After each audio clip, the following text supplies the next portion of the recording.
उपछठ का व्रत भादवे के महीने में कृष्ण पक्ष की छठ को किया जाता है। यह व्रत कंवारी कन्या अच्छे वर की प्राप्ति और शादीशुदा पति की लंबी उम्र व परिवार में सुख समृद्धि के वास्ते करती है। इस दिन पूरा दिन कुछ नहीं खावे, शाम को सूर्यास्त के समय वापस स्नान करके नए कपड़े पहन के शाम को मंदिर जाएं और वहाँ पे चंदन पासे खड़ी होके चंदन पासे तब पूरी जब तक चंद्रमा उगता है जब तक खड़े रहना है, और बैठ के चंदन पासे तो बैठ के भी भजन आदि गा सकती है। अगर कोई खड़ा नहीं रह सके तो वो झूले पे भी बैठ सकती है। ये 24 एकादशी के बराबर एक उपछठ का व्रत का फल मिलता है। एक साहूकार और उसकी पत्नी थे। जीवन भर खूब काम किया। एक दिन साहूकार बोला, कभी दान पुण्य कुछ नहीं किया, आज किसी ऋषि महात्मा को खाना खिलाते हैं। अपनी पत्नी को बोला, छठ के दिन में ऋषि मुनि अपने घर जीमने आएंगे, मैं न्योता देने जा रहा हूँ। उनकी पत्नी ने कहा, ठीक है। पहले दिन साहूकार की पत्नी रजस्वला हो गई। उसको बड़ी चिंता हुई, ऋषियों को न्योता भेजा है, अब कैसे भोजन बनेगा। वो पड़ोस के घर में गई, बोली, मेरे पति ने ऋषियों को जीमने का न्योता दिया है, मेरे को खाना बनाना नहीं है, तो आप खाना बना देंगे क्या। वो पड़ोसन बोली, खाना तो मैं नहीं बना सकती क्योंकि मेरे घर पे काम है, पर मैं एक युक्ति बता सकती हूँ। साहूकार की पत्नी और 2-3 घर में जाकर आई, पर सभी ने मना कर दिया। कोई बोली मुझे खेत जाना है, कोई बोली मेरे मेहमान आने वाले हैं, कोई कुछ बोल के सबने मना कर दिया। बात कहीं बैठी नहीं। वो वापस पहले जिस पड़ोसन के घर गई थी उसी के घर गई और पूछा, बहन तू कोई युक्ति बताने वाली थी, बता, वो ही करती हूँ। पड़ोसन ने बताया, अगर तुम जल्दी उठकर 7 बार नहाओ, 7 बार कपड़े बदल लो, इससे मासिक धर्म का दोष खत्म हो जाएगा। फिर तुम खाना बना कर जिमा देना।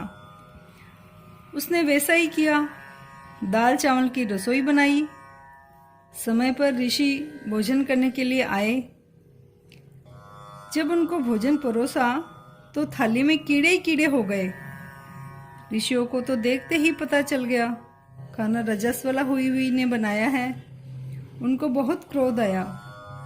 ऐसी स्थिति में हमें जीमने क्यों बुलाया। कमंडल से जल निकालकर ऋषियों ने उनको श्राप दे दिया कि तुम्हारा जन्म पशु योनि में होगा। ऐसे उनको श्राप दिया। साहूकार बहुत घबराया, हाथ जोड़कर ऋषियों से प्रार्थना करी, हे ऋषिवर, हमें युक्ति का उपाय बताएं। उसकी प्रार्थना पर ऋषियों को दया आ गई। बोले, तुम्हारे छिके पर पापड़ सेका हुआ पड़ा है, उस पे रजस्वला स्त्री का हाथ नहीं लगा हुआ है और अशुद्ध नहीं है, इसीलिए हम वो खाकर पानी पीकर चले जाएंगे, इससे तुम्हारा खाने के बराबर ही हो जाएगा। साहूकार की विनम्रता से प्रभावित होकर बोले, श्राप के कारण तुम्हें पशु योनि तो मिलेगी, पर तुम्हारा वापस उद्धार तुम्हारा पुत्र ही करेगा। ऐसा कहकर ऋषि मुनि वहां से चले गए। समय पाकर पति पत्नी की मृत्यु हुई। साहूकार अपने ही पुत्र के घर बैल बना और पत्नी कुतिया बनी।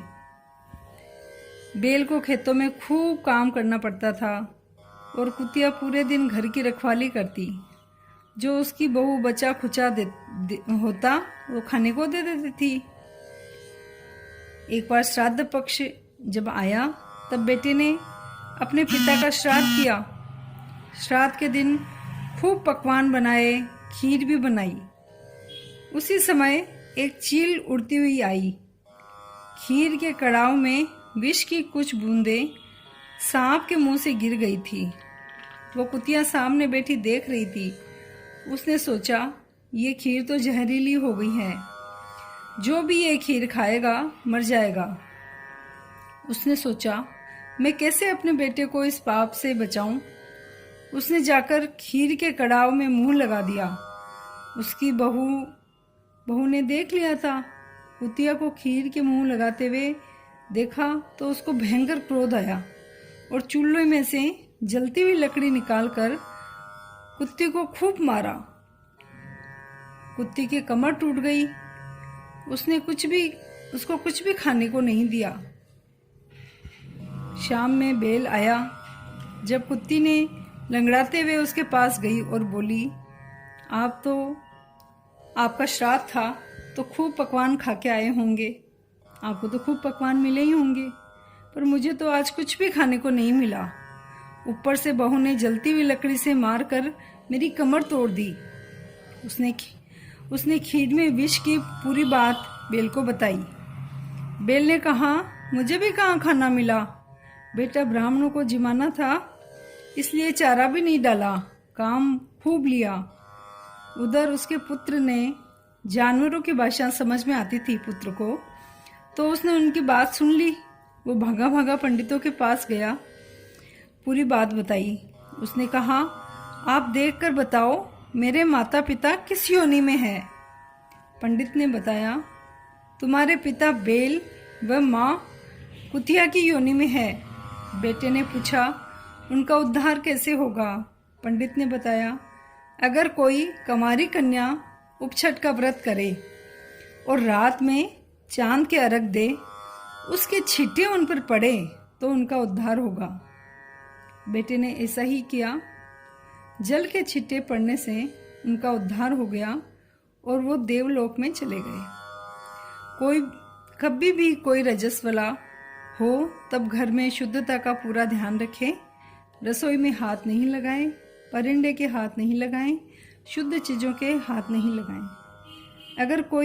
अगर कभी कोई गलती हो गई हो तो ये व्रत करने के प्रभाव।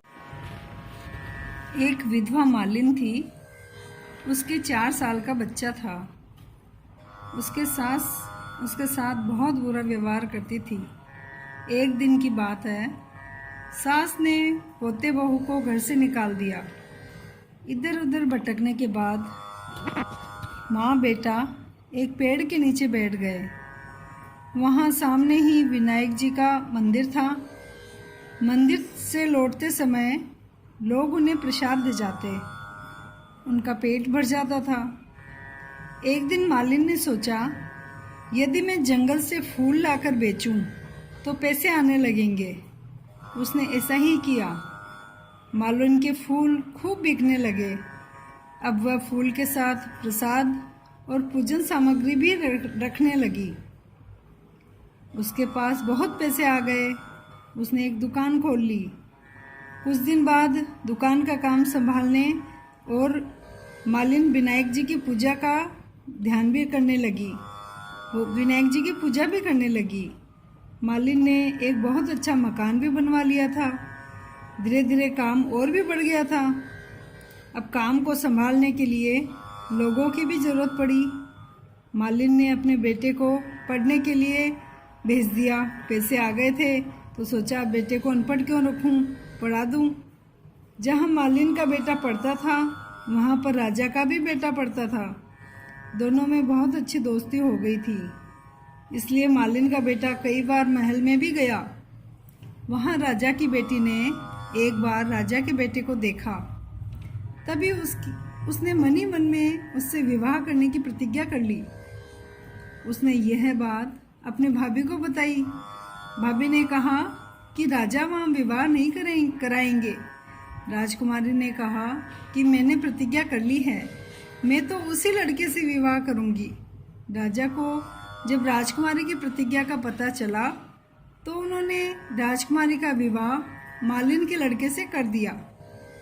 मालिन ने बेटे बहू को पहले विनायक जी के मंदिर में धोख दिलवाई, फिर घर में प्रवेश करवाया। सारे गांव में ये बात फैल गई कि जो भी विनायक जी की पूजा करता है वह व्यक्ति सुखी हो जाता है। यह बात फैलते ही मंदिर में बड़ी संख्या में लोग आने लगे। इससे मालिन की दुकान की कमाई और भी बढ़ गई। उधर मालिन की सास अन्न के एक एक दाने के लिए मोहताज हो गई। उसने विनायक जी के मंदिर के बारे में सुना था। वह वहां आई और उसी दुकान में काम मांगने गई। पोते ने दादी को पहचाना नहीं और काम पर रख लिया। कुछ समय बाद जब मालिन मंदिर से पूजा करके लौट रही थी, उसने सास को देखते ही पूछा, आप यहाँ कैसे? सास बोली, मुझे दुकान में काम मिल गया। मालिन बोली, सासू जी, यह दुकान आपकी ही है। यह आपका पोता है। आपने हमें घर से निकाल दिया था, लेकिन विनायक जी की कृपा से आज हमारे पास सब कुछ है। हे विनायक जी महाराज, जैसा मालिन को दिया वैसा सभी को देना। जैसे मालिन और उसके बेटे की लाज रखी, धन दिया, वैसा सभी को देना। घटती हो तो पूरी करना, पूरी को परवान चढ़ाना। चंद्रमा जी को अर्घ देते समय ऐसे बोले, चांदा थारा चांद ने हरिया बास कटाए, सोना केरो दिवलो रेशम केरी बात, मैं सवागन जोयो स छठ माता की रात। चांदा थारे चांद ने चोखी पूजा कर, मैं सवागन कर रही स छठ माता की रात।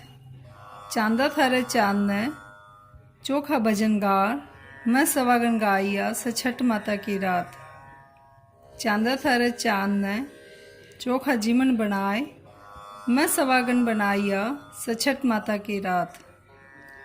सोना केरो सांकलो गल मोतियन को हार, चंद्रमा जी के अर्घ देवता जीवो जीव भरतार।